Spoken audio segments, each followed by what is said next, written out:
Thank you very much.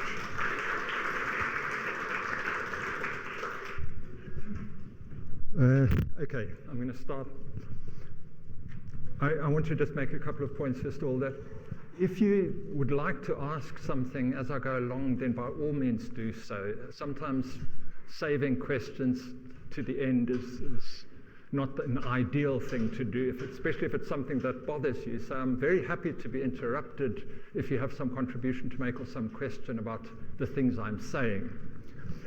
My background is a science background. So my parents were both in the sciences. My father was an animal scientist, my mother was a botanist, and I've always been in a science environment. So giving a talk on bad science, I tried to find some topics, some case studies that illustrate, how shall I put it? Science can go wrong in a whole bunch of ways, is really what I'm saying. Now, I'm going to open with a little clip here, which I've got on YouTube, and I hope you don't think this is frivolous. Most of you will not be able to recognize it, but some of you might. So let me show you this. It's the kind of impression that I think the public has of how experiments work. So let's move to, okay, I've given it away now. Where's the Venkman clip? Yeah. Let's see what the volume is like. It's probably very loud. Oh, I must, yeah, that's fine. Where's the volume? Where? Okay, is that hearable? Good guess, but wrong. I don't know how to, it's at its maximum, the volume, so. Is it on mute? What? I was in this venue yesterday to check the thing and I could hear it fine. What have I done wrong? It's got to be that. That must have changed between now and yesterday. Let's have a look. I'm sorry, that's not so great to me. Where are the settings here? Can you find it for me?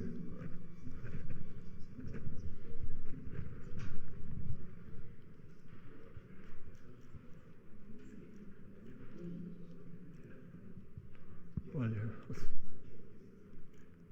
Sounds, whatever it is.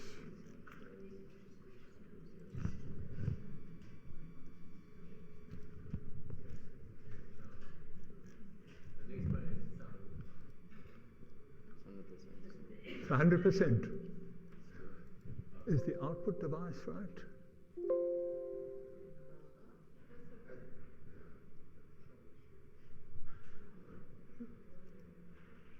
Sound again?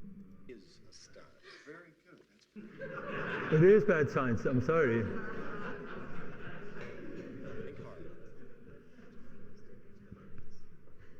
No, he hasn't done that on purpose. No. Well, it's important. It's important to me. So, even if it's a minute wasted, it's important. No, don't. If it's going to involve troubleshooting, we can leave it. I'm sure we can just follow their expressions. No, the clip will have to go. If you're just watching the ellipse moving, the point disappears. So it's fine. Don't worry about it. Don't do all the troubleshooting. Just get rid of it.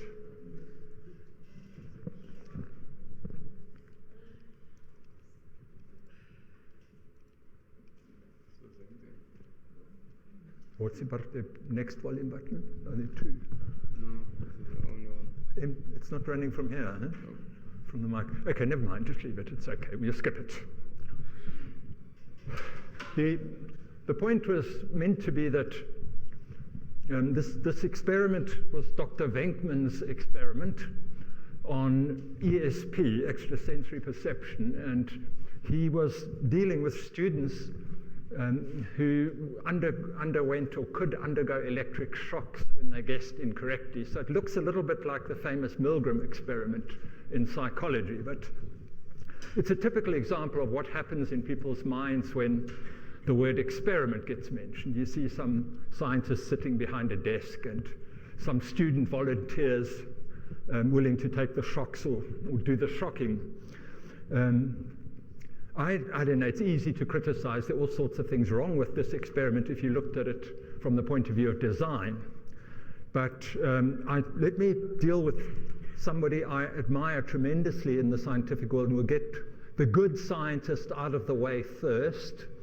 This is a man called JBS Haldane. I suppose a lot of you will have heard of him. Now, I admire him tremendously. I admire his writing and the clarity of his thought. His career breaks into two pieces, really. He was an orthodox Marxist for most of his adult life. He married a member of the Communist Party. Towards the later part of his life, he became a little mystical. He was invited to India, to the Indian Statistical Institute, by a great statistician called Mahalanobis. And he spent the last years of his life in India writing reflections on non-violence and essays of that kind. He wrote something about bees. So he was a rather different character, a milder character towards the end of his life. As a boy, he showed a strong liking for experimentation, and he experimented on himself to a degree that I think is unique. I've never known anybody do this sort of thing. For example, he had become interested in his kidneys, the functioning of his kidneys. And as a boy, he supped in the evening on 15 grams of salt and nothing else, no liquids. And in the morning, he had another 15 grams of salt without liquid as his breakfast, so that he could see, I don't know how he measured the functioning of his kidneys, but that was the idea.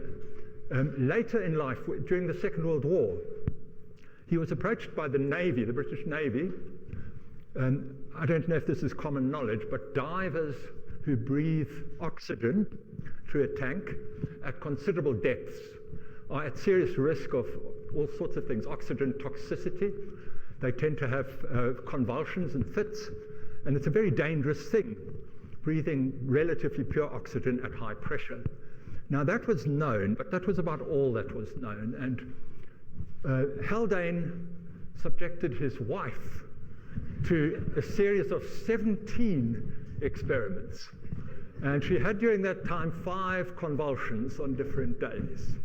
And he says that she suffered no worse injuries than dislocations of the jaw. I think that's plenty. I think that's terrible. That's plenty injury. He himself did the same on himself. His convulsions were sometimes so fierce that he broke bones.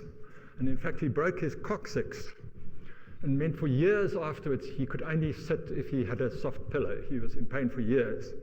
So he didn't mess about when it came to experimentation, and he didn't call for volunteers. He did unpleasant stuff himself. And I think it's quite interesting that 2 communists would work for the Royal Navy in this way, but he did it. I don't know, when some of you might know the story about his death. He faced death very bravely when he discovered he had cancer, and he was altogether a person I think it would have been nice to know. He's regarded as a brilliant teacher. So there's a good example, or what I consider a good example of a scientist. Just one last comment before I close the slide.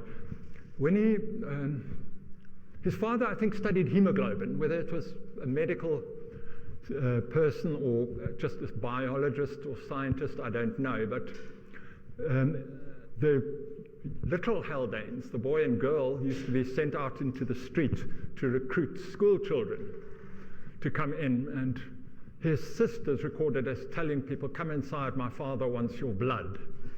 And we would take small samples from all these school kids. So life was easier then. You must remember also that as late as the 1920s, there was genuine skepticism about whether experiments at universities play any kind of valuable role. And Bertrand Russell wrote that at Cambridge, there was a proposal to build some labs, chemical and physics and chemistry labs. And the mathematician Todd Hunter objected to this, and he said, there's absolutely no reason for the students to do these experiments. Their lecturers can vouch for the results. The lecturers are all men of high character, and several of them are ordained ministers of the Church of England.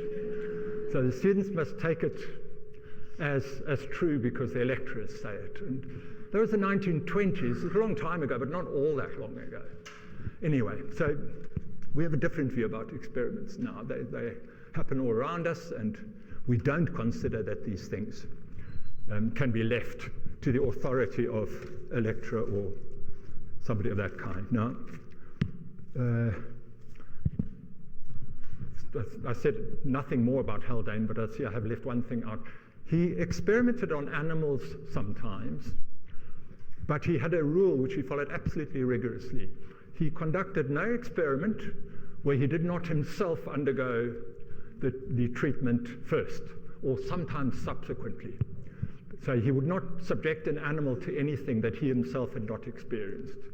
And that too, I don't know of a precedent for that, or I don't know anybody else who took things so seriously, that he felt you have to use animals, but let's make sure I'm not going to be harsh to these creatures if I myself am going to be treated in that way. Anyway, most unusual man. What makes science bad science? Some of you, I guess, attended the lecture yesterday. Unfortunately, I couldn't. So I don't know if there were definitions of terms or anything like that, but I don't consider defunct science as bad science. Science changes, obviously. Most of science is wrong science, in the sense that measurements can be improved later on, or theories get refined. We do the best we can, and the fact that people used to believe in the ether, or believe in the fact that the sun was at the center of the universe, those were scientific beliefs. It's difficult to criticize them.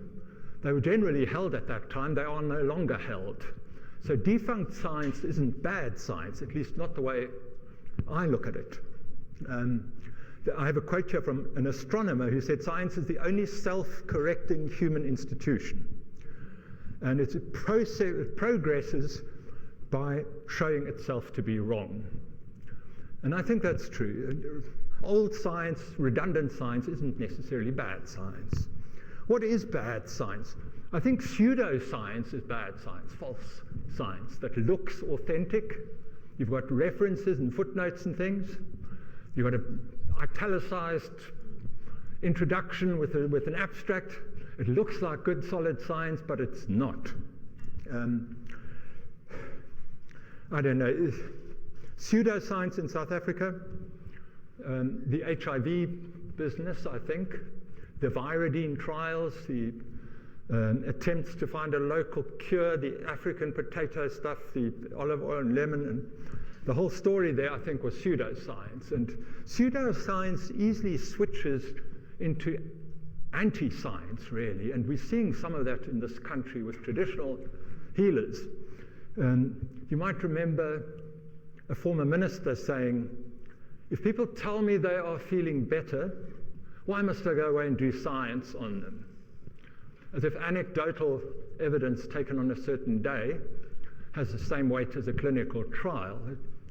I don't know, the discrediting of science, or the attempts to discredit science, one sees quite a lot. And the traditional healers in South Africa, for example, are also anti-science, strongly so. They don't want to hear about experiments or clinical trials. Of course not. Anyway, science corrupted by ideology is interesting science, in my opinion.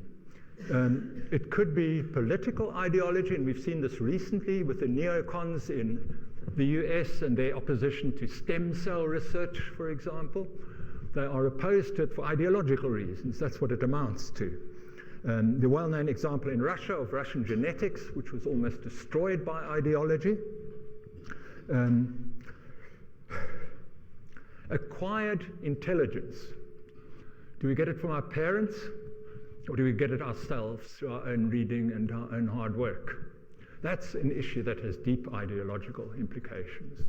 It has implications for how society should be organized and how society is organized. Let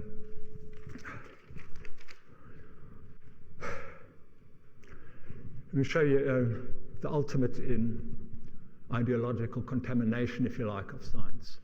This is Heinrich Himmler, the Reichsführer SS.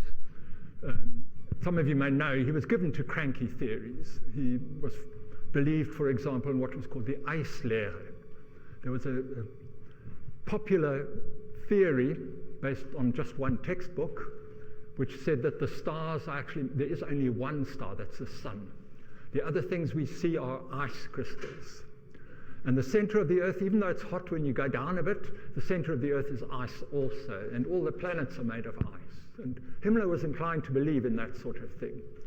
But there is a quote which I have to read to you because it summarizes the whole attitude at the time. He's writing here to the chief physician of the SS. He says, "I reiterate my thoughts in writing, and I ask that you instruct Professor Janssen to set some doctoral dissertations on this topic. There is much to suggest that in early times, mankind was left-handed." So he ordered doctorates to be done on this thing. He believed it was true based on some cave paintings, and he felt that only after it was realized the heart was on the left-hand side of the body, that a shield would perhaps be best held in the left hand to protect the heart, leaving the right hand free for a sword or for something else. So he had reasons for thinking left-handedness. My point is not that it was a stupid thing to do, but I'm making the point about how he could simply say the word and off goes the research. Anyway, I don't think we need much more on Himmler. When most people hear the words bad science, I think they think of deviant science, and that's, for me, the most interesting. That's when a scientist consciously breaks the rules, engages in fraudulent or dishonest conduct of some kind, and it is very much more common, I think, than the public realizes. Anyway, I'll try and motivate that as we go along. Let's talk a little bit about intelligence and whether intelligence can be measured. I don't know if people still do IQ tests. Do they? Do you know your IQ sitting here in the audience? You do? I can only remember doing it in primary school. We were given IQ tests in primary school. I don't take the whole thing very seriously at all. I certainly didn't, even as a kid, think that it measured very much. It doesn't measure intelligence, surely. It's measuring the ability to complete sequences of numbers, or maybe the ability to fit one shape into a gap, something of that kind. It's not intelligence, surely. Never mind. How does this whole thing operate? How did it get started? The famous name has a Frenchman. I'll show you. I found a photograph of him. Is his name Alphonse or Alfred? Alfred Binet. He's the person who first began testing intelligence on some kind of scale. And his purpose was a very good and laudable purpose. He was trying to identify individuals who need special help. He explicitly said that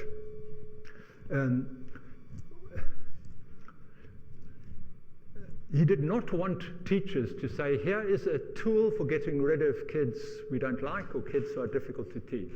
He did not want that to happen. He explicitly said it shouldn't happen because teachers who label a child as of limited intelligence or stupid are likely to induce conditions where that in fact happens, where the child sees himself or herself as limited and stupid.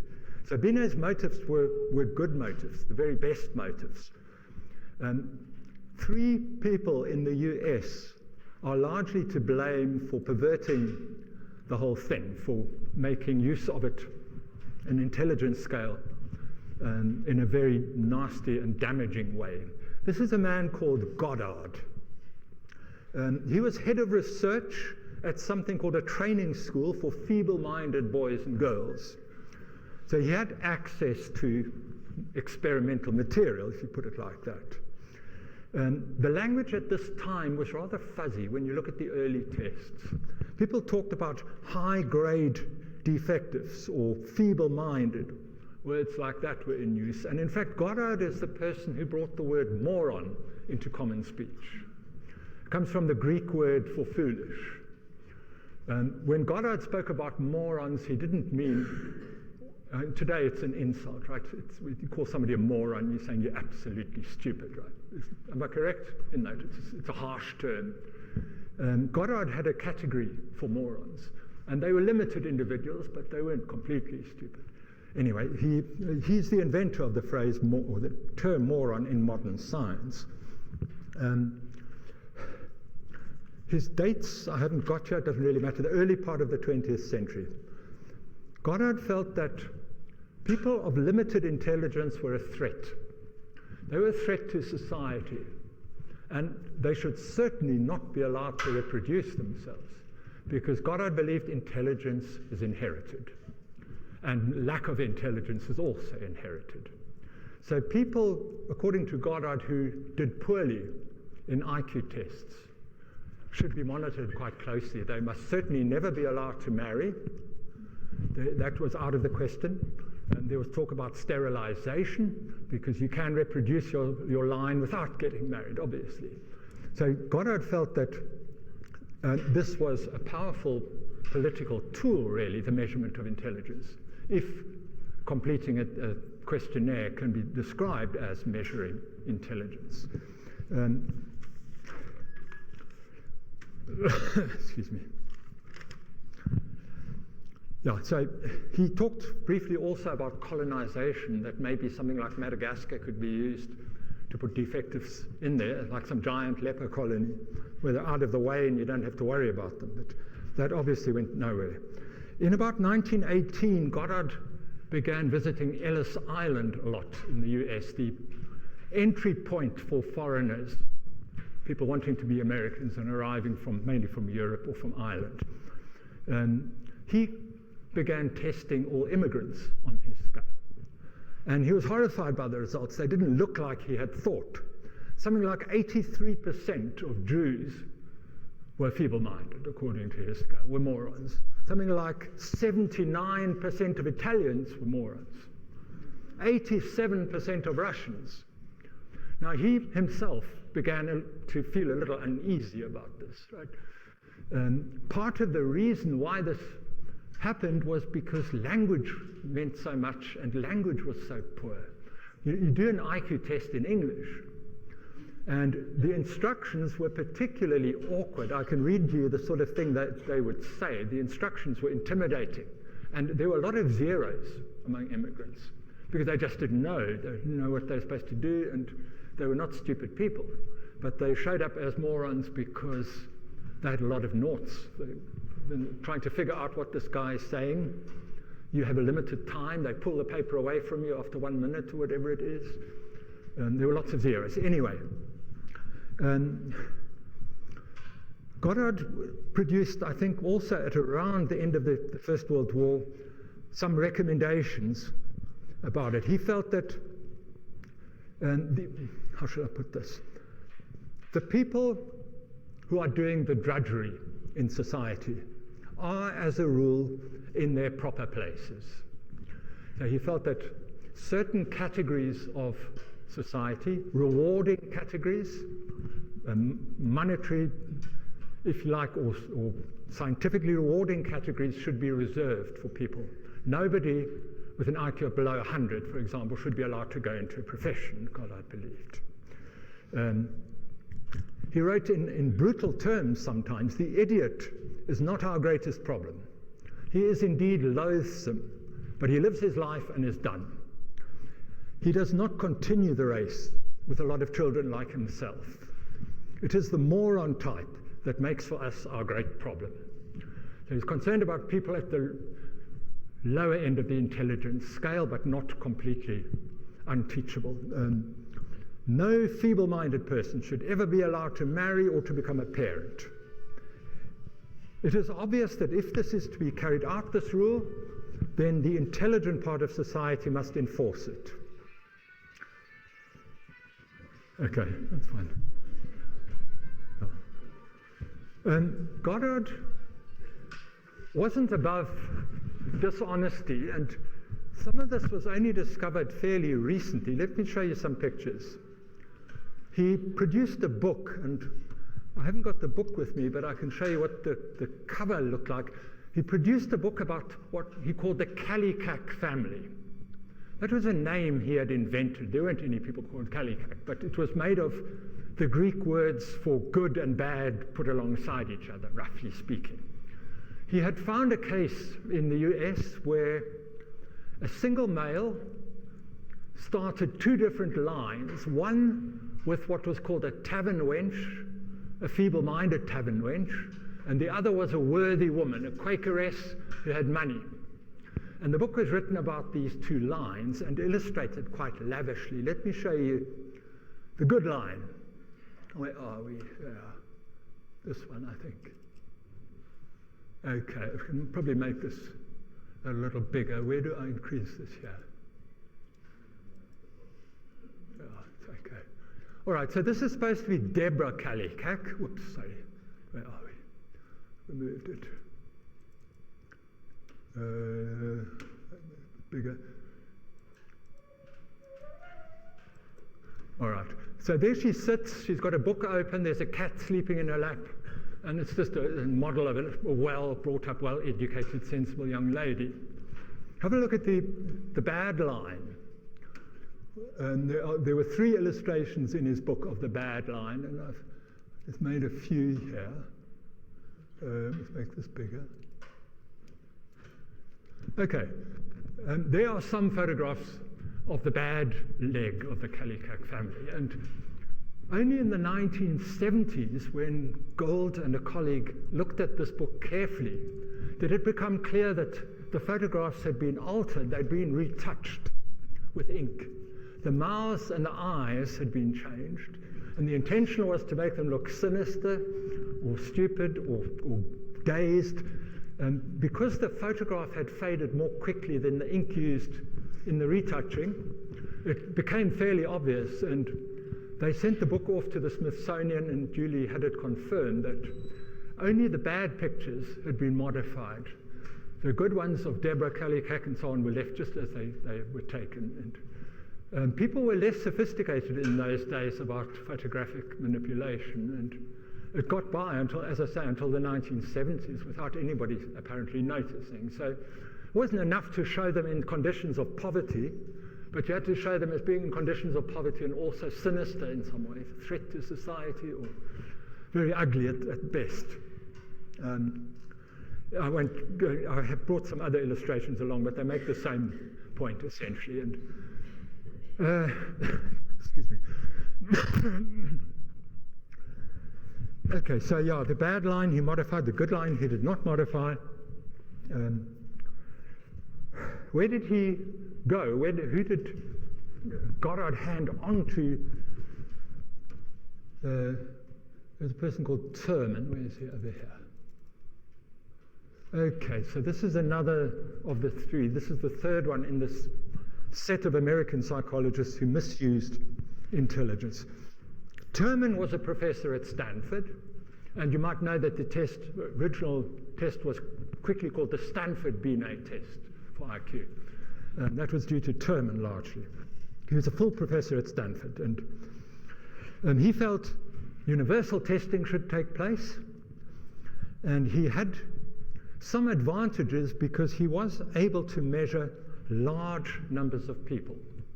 Soldiers in particular. He was able to measure more than 1 million IQs or 1 million scores on his test. I think 1.7 million. Now, the strict hereditarians like Terman had answers to everything. It was very difficult to defeat them in argument. They believed intelligence is inherited. You do not get it from your surroundings. If Americans are cleverer than other people, the reasons for that are not better health care or better schools. It's just because we started better, right? We have a better racial stock, I suppose. It's an odd belief, really, to have held. I don't know. Even then, I think it would be an odd belief. Yes? I'm very curious about the way belief is used when talking science. Yes. And you're using it now.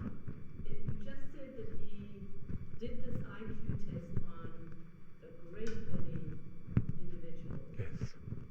He did not come to the conclusion based on scientific evidence, as faulty as the whole thing might be, right? That this was now fact. You're saying he believed. He believed, but with a great intensity of belief. So why I'm asking you this question is that in the United States, where I live, the newspapers, reporters, I mean, even some scientific journals Yes. use the word belief in the same sentence as scientific experiment or whatever.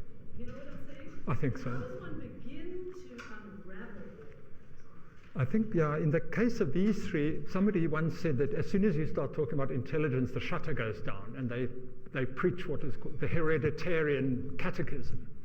And I think if the opposing strongly held beliefs with evidence it's futile. Yeah, it's futile. You won't change anybody by it. They want very badly to believe. The whole discussion is about whether you believe in climate change or you don't. Yes. And again, it's like how do you get around this mix-up of science and ideology? I'm not sure that it is possible. I brought along a couple of books. I must just wait. The document camera must just warm up a bit here quickly, and then we'll have a look. I don't know if you know the story of the cottonleaf fairies. Conan Doyle was a medical doctor. He was a trained scientist. And he chose to believe that those were genuine fairies that had been photographed by two little girls in England. And he would not hear otherwise. Now, I don't know, is that belief? Everybody who saw it even then said, goodness me, they've cut those things out of paper, they've set them up somehow. Conan Doyle wrote to the little girls and in fact visited them and publicized their photographs. He believed that it was a genuine capture. These were fairies and they had been photographed by these girls. Now it's difficult to believe that for you and I maybe. Now I don't know what was special about Conan Doyle, who had after all been to university and he knew a thing or two about science. It's funny that he was prepared to suspend all his normal rules of evidence and say it's real. I don't know if that has some bearing on your question, but anyway, I don't think you could persuade him otherwise, even if you tried. I don't know if the US, I myself am an American, although people often find that hard to believe. I was born there. I don't know if America is worse than other countries for this sort of thing. Maybe the media is more insistent or strident and you notice it more, but I don't see any reason to think America is particularly bad in this stuff. Anyway, let me move on. Can I? Well, I think that there are certain people who cannot be changed. That's really what I mean. And it's unfortunate if those people are in positions of power and influence, as, for example, was the case with Terman. Now,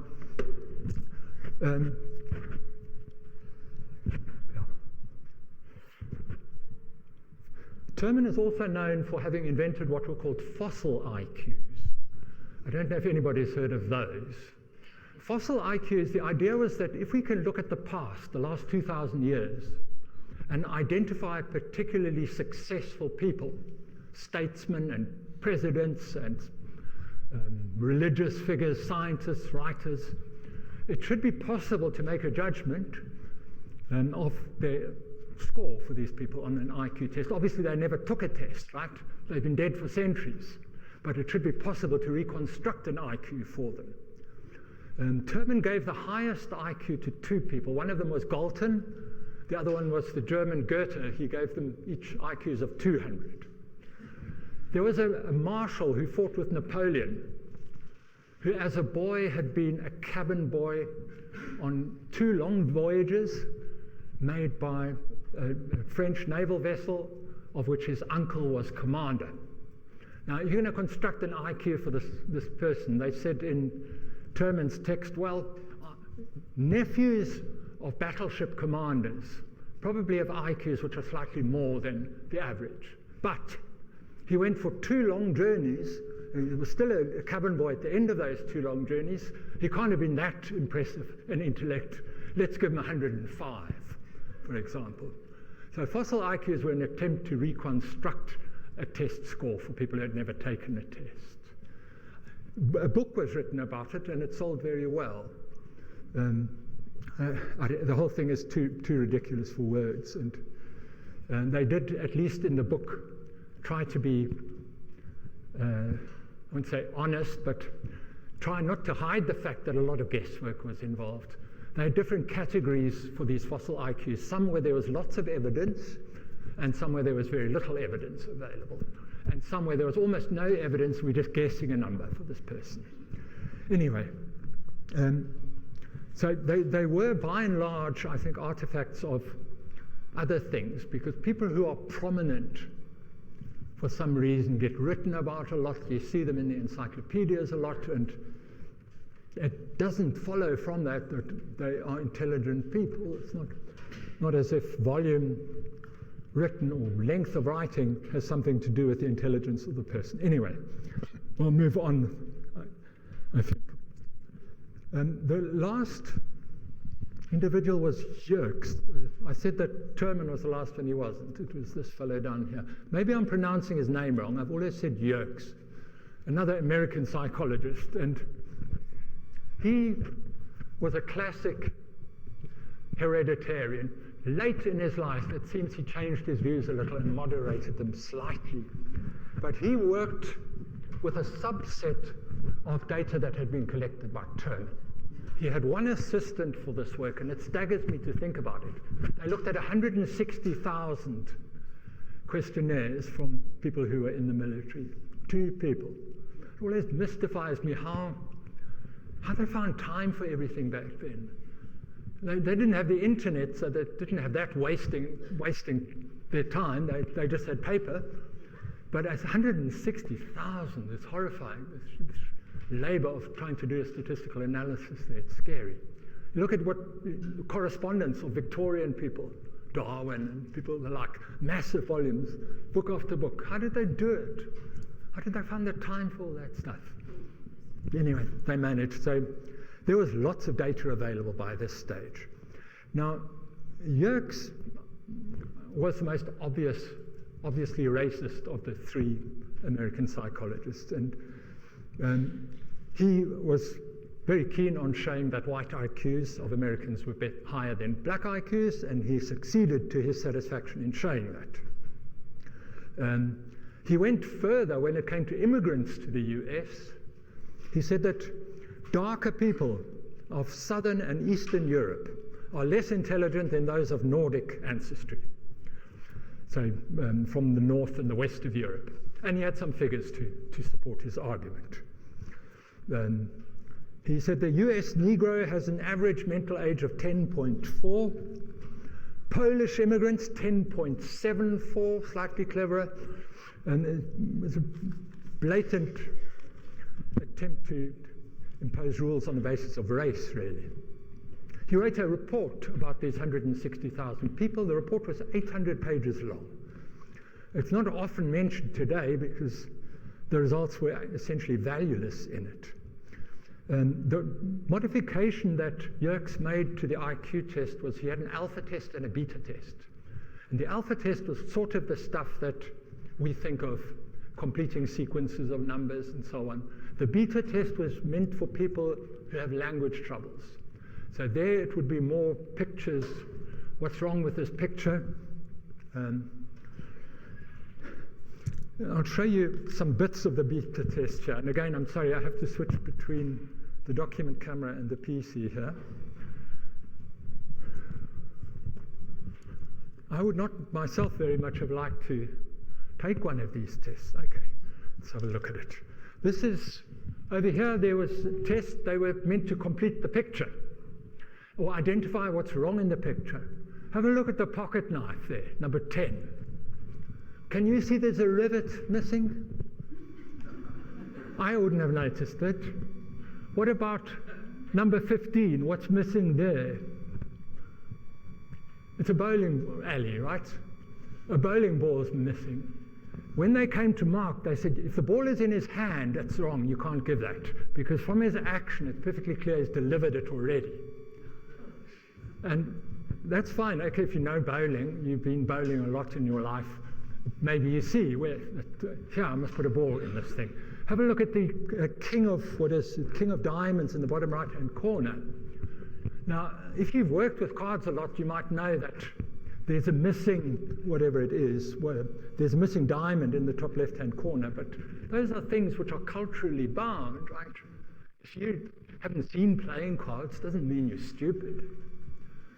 Anybody seeing a card for the first time would not know. It's symmetric, and if there's a diamond in this corner, there must be a diamond over there. It's weird. How did they convince themselves that this was science. It doesn't make sense to me, even now. It's so obviously culture bound. What's wrong with number 18? It's a gramophone. Sorry. Am I out of time? I'm nervous here. Okay, all right. Okay. What's wrong with the gramophone? It's missing the horn. Right, the speaker. Now, you know it or you don't. But if you don't know it, it's not because you're stupid. It's because you haven't seen one. You see something of this attitude, especially, I'm sorry to say this, but especially with the English tourists, especially football fans, who visit another country and assume the waiter is stupid because he doesn't speak English. And you have to tell them slowly and loudly and aggressively, because otherwise they bring you the wrong food or they don't bring you the right drink. They're stupid because they can't speak English. It's a common thing. It's a sad thing, but it's a common thing. Okay, sorry, I'm still on. Switch back to the PC here. I came yesterday afternoon just to familiarize myself with the document camera, and it's a completely different kind to the ones I've seen on the top campus, but I think I've got it working. Okay, so yeah, I was talking about Yerkes. Yerkes was a little alarmed because he sampled what he called hobos and unemployed from a hobo hostel. And he found there that their mean IQ was 89, the hobos. And that's not very good, but it was higher than firemen, policemen, and car mechanics. It was higher than those categories. Now there's a real difficulty for you if you're a social engineer here and you're faced with these results. What did he do about it? He did something rather neat in statistics.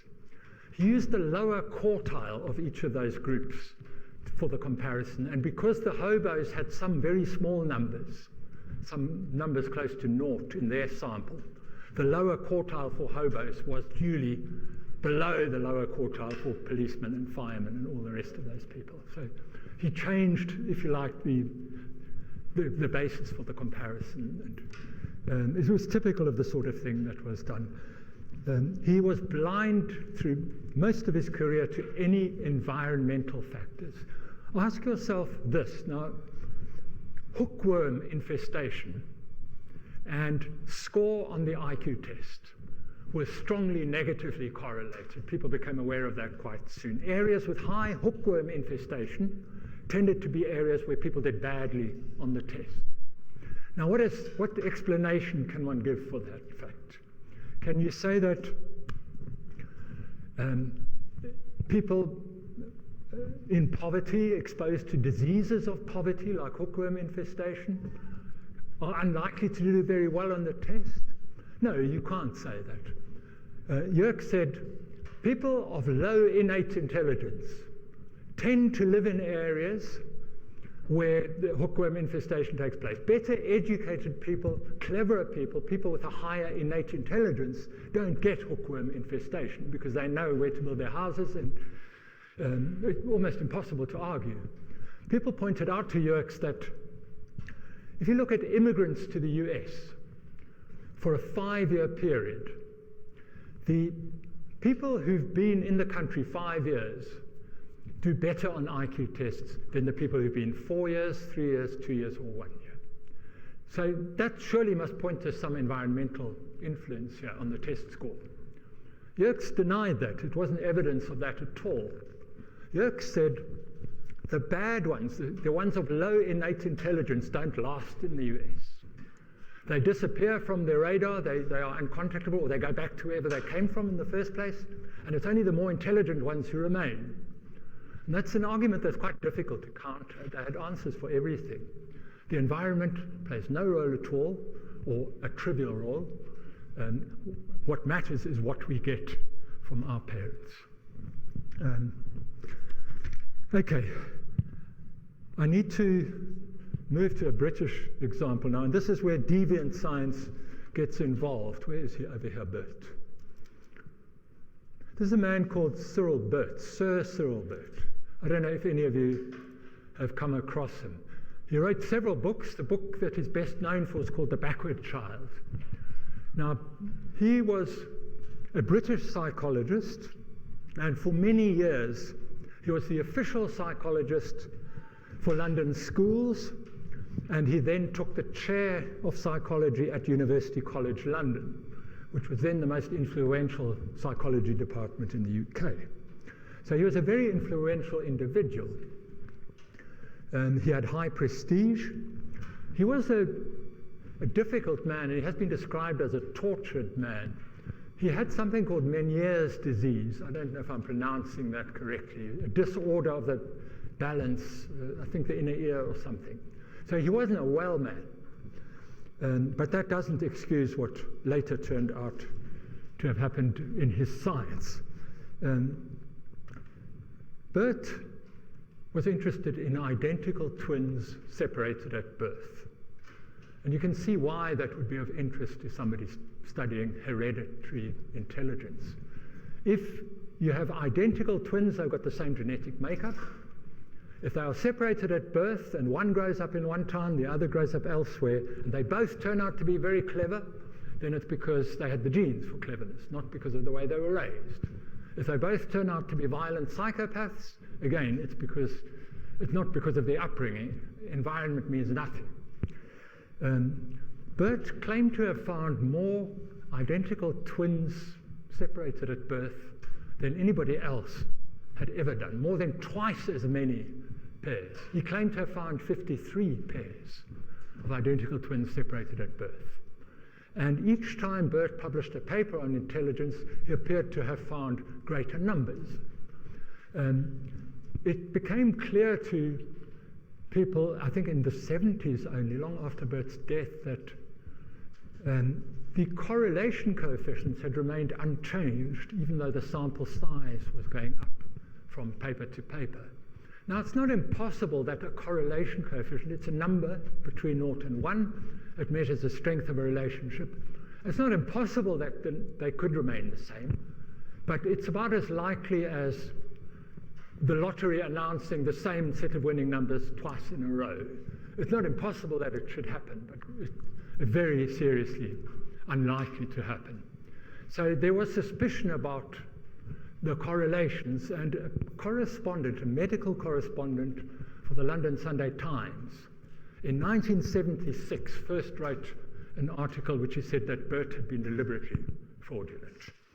And it didn't take long before it became clear that that was quite right. He had been deliberately fraudulent. From the 1940s onwards, apparently engaged in fraud in at least 3 areas of research. It was a difficult time for him. His marriage was ending. He lost some data in the Blitz. The various papers were destroyed. He was engaged in a constant power struggle in academic circles. And in fact, when he reached retirement age at University College London, he refused to leave. He wouldn't let anyone into the office. In the end, he had to be more or less dragged out of it. He had founded a British journal for psychology, and he refused to relinquish the editorship when the date he himself had set for it arrived. So he had to be dragged out of his editorship also. He was known to be a bully, and I suppose as expected. So he had forged identical twin data. He'd also forged data supposedly showing that intelligence in Britain has been declining. There was a third category, I forget what it is. His widow hired a man called Earnshaw to write the official biography of Bert. And I don't know how you feel about these things. I never read official biographies.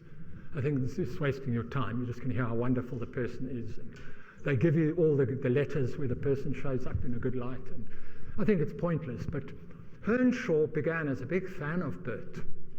But it didn't take him long before he was having to reach very different conclusions and painful conclusions. Bert's widow was still alive. She rejected what Earnshaw was saying. Earnshaw's book, incidentally, if you see it, it's in the UCT library. It's very well worth reading, even if you're not involved in psychological work. But amongst the other, is it dishonesty or sharp practice? I don't know. But Bert was shown to have written letters to his own journal under pseudonyms. So he invented a French psychologist called Jacques Lafitte, a psychologist who quoted only English sources in his document, but who wrote to the journal praising Bert's work and attacking Bert's rivals. So he had about 4 names under which he would write to his own journal. So that's weird conduct, even if it's not criminal conduct. Don't expect an academic to do that, right? They're above all that stuff, aren't they? No. So, I don't know to what extent his illness may have affected his activities. They say that Meniere's disease does have, even though it's a physical disease, it does impact on behavior a good deal, and I don't know if that's true, but people who've looked at Bert's story, I think, feel a little sorry for him. Anyway, it's all come out now, and anything Bert wrote after 1940 you can pretty much throw into the dustbin, but we know that now. We didn't know it then.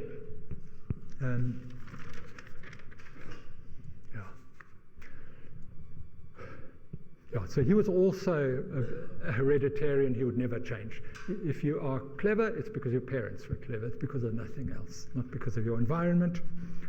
I'm a statistician, as I told you at the start, and Bert locked horns with quite a famous statistician called Spearman, a psychological statistician. And Bert spent the latter part of his career also attacking Spearman, who was by then in his grave, and trying to take credit for various papers that Spearman had published, saying that it was his own work and he had been first in the field and so on. So he was a genuinely deviant scientist. He was not exposed in his own life, but as I say, when the exposure began, his widow was still around to witness it. A very similar case was the head of the botany department at Newcastle University. This man also looks like a bully, don't you think? One can't go by appearance, maybe. Hislop Harrison. He was a taxonomist. He was a very eminent British biologist. Did most of his work in the 30s and 40s. Now, he had a theory about the Ice Age. And his theory said not all of Scotland and England was under ice during the Ice Age. The Hebrides escaped being iced over, and this had some influence on the plant life that could be found in the Hebrides. He visited the Isle of Rum regularly every year for a long period. Rum was then, it's the inner Hebrides, just off the coast of Scotland, northwest Scotland. Rum was then a private property. It belonged to the Bullock family. On the island was one castle where Lady Bullock lived, and a few small huts and things where the servants lived. There were only 16 people at this time living on the island of Rum. In British history, back in the 18th century, there were about 400 people, mainly fishermen and farmers. But as I say, Lady Bullock owned the whole island, and Bert more or less kept the field for himself. He went there with his students and he did what he chose. He made it virtually impossible for anyone else to visit Rum.